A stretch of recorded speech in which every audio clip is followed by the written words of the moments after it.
Hiya, welcome to another video. So this is my nails and it's me doing my own nails. I'm doing my left hand only on this video as both hands are the same, they're just slightly different themes. And I'm not very good with my left, not that great with my right either, but here you go. So first thing that I'm going to do is I'm going to do the nail that's going to have a decal encapsulated on it. And I am using Glitterbell's Sugared Almond. I need to state that these decals in particular are supposed to have a white base. However, I decided that for this set, a white base wouldn't look that great. So I've gone for a pale nude skin tone. It still works, but the decal doesn't look as crisp as it could do. This is a core powder, so I do not need to cap it. So I'm going to build my structure out of the sugared almond. Sorry about that. That was my dog jumping off the sofa and shaking herself stupid. I find it a little bit difficult to do my own nails because I feel it's sort of changing the angle from what I'm used to. So I do small beads instead of bigger beads because I want to make sure that I get the apex right. And I keep checking from the side to make sure that that apex and that structure is there.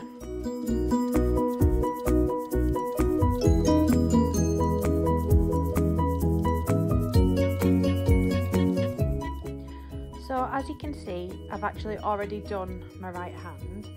My right hand is a Scar hand, as in the character Scar from Lion King.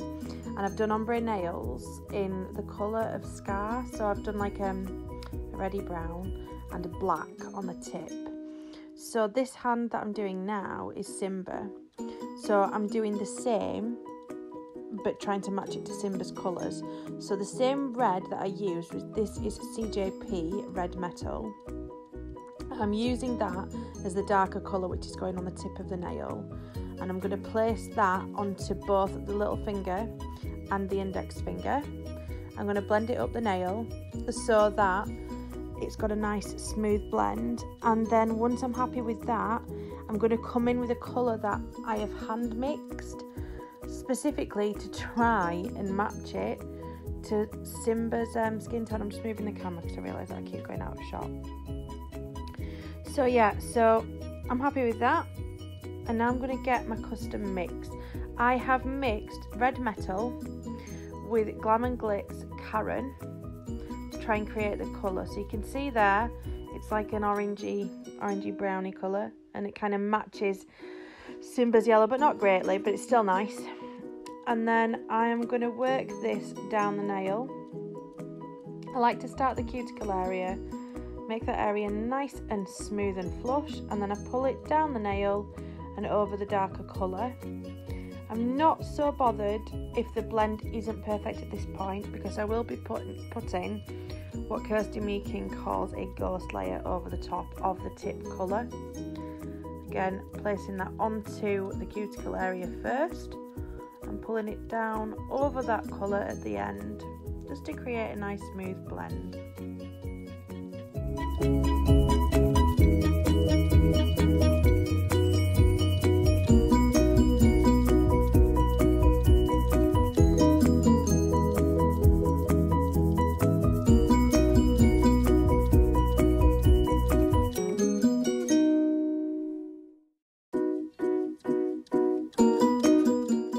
So now I'm adding that ghosting layer, so I'm going to do the same process that I did with the Red Metal before. Place it onto the tip of the nail and blend it up, and that's going to create a really smooth blend. And I am sorry, it's very difficult doing my own nails and recording them, and this is the first time that I've actually done that, so I do keep going out of shot. So I'm going to try and explain what I'm doing as best as possible when you can't see. So I'm just blending it up the nail just to create a nice ombre. There you go, you can see I'm really happy with that and I really like that colour. And then I'm just doing a full nail of that custom mix on my thumb.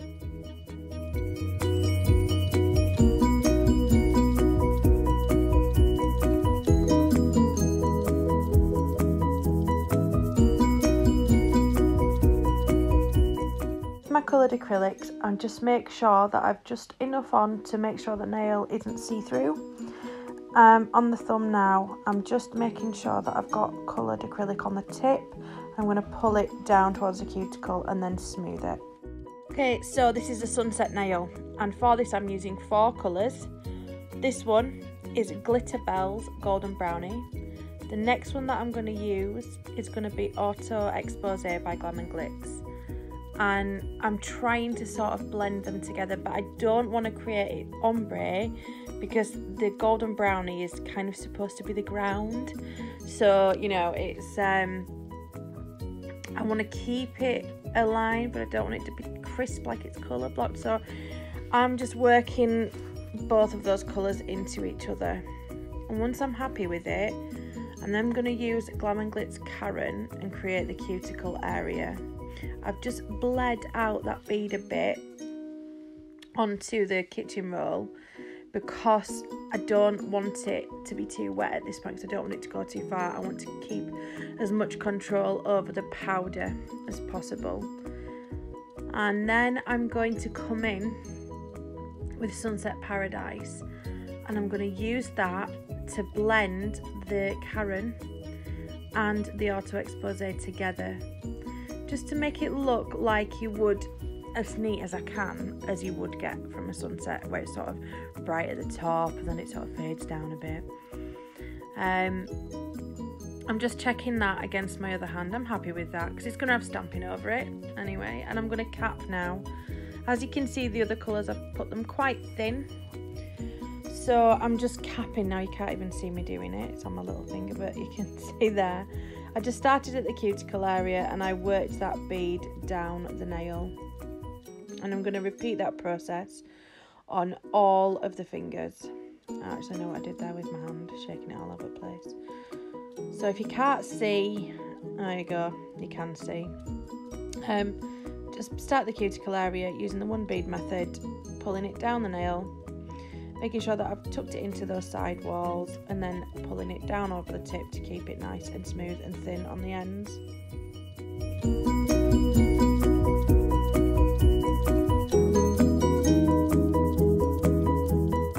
Quick note here, I wasn't happy with the apex on that middle finger, so I just added a little bit of clear whilst I had it out, just to balance it out and make it the shape that I wanted it to be.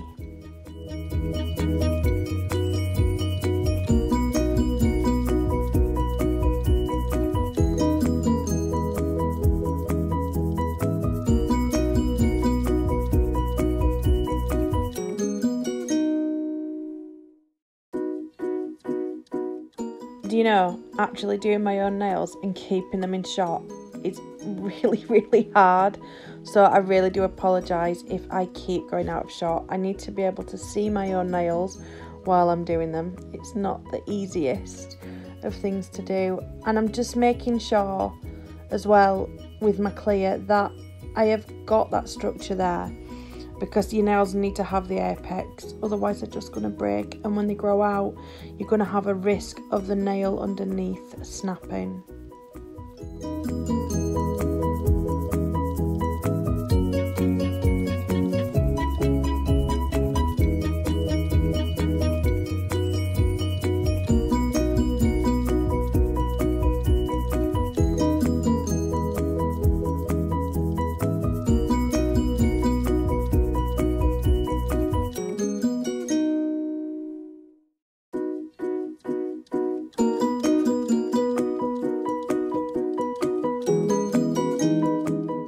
So when that's set, it's then going to be time for me to do the stamping. I'm using Moyu London, and I am using a clear jelly stamper like Africa plate. I'll put a link in the description. So the way that I stamp is I place the colour onto the image, I scrape the image depending on what I'm trying to pick up. I either scrape down or I scrape across. And then with the stamper, I use a rolling motion. I don't press on hard, and you've got to do it really quickly, otherwise you're not going to pick up enough. It's going to dry and you're going to pick up little bits or none at all. and then I place it onto the nail. And I like this stamper, it's the Moyu jelly stamper, because I can look through it to see where it's going on the nail. I don't know why I've cleaned this off, because I didn't actually need it. Didn't need to do that, it's not going to go on the nail, but there you go. And as you can see through the stamper, it means that you can place it brilliantly. This method of stamping, like with the tree and with the zebra, is called layered stamping. It's a layered plate. And now I am going to do the decal. So I'm just cutting timber out. I'm just going to check that he's not too big for my natural nail, and that I don't need to take any like loads and loads of width off. I'm just going to trim the cuticle, and then I dropped him on the floor, so I've just deleted that bit where I knocked all the camera. I have placed him into some water, and whilst he's doing that and soaking, I'm going to apply a base coat onto the nail, and I'm going to place it under the lamp to cure for 30 seconds.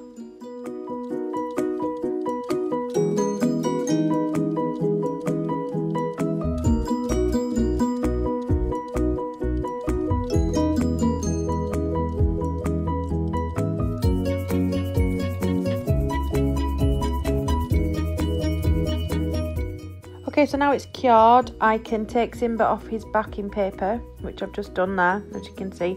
Gentle pressure is needed so you don't smudge or scratch any of the ink. I'm going to blot him dry, and then I'm going to position him onto my nail. And then that base coat has got a tacky layer, so I'm pushing him into the tacky layer, and when I'm happy with how he's positioned, I'm going to trim off the excess because my nail isn't long enough to support the entire decal. So I'm just using some scissors, and then I'm just making sure that he's flush, and I'm getting my filing in a downwards movement to make sure that there are gaps that the top coat can stick to on the nail. And then when I'm happy, I'm going to top coat. So here we are, top coating. And just look at the effect on that stamping nail. Kind of gives it 3D once that shiny's on. I need to state that the decal was a bit rough, and I buffed over the top coat once it had cured. And actually I preferred the decal being matte than I did shiny. So I redid the decal nails on both hands, and I redid them in Nail Commute Velvet Matte top coat. So once you've capped on the ends and you finish top coating, you're going to put it into the lamp to cure.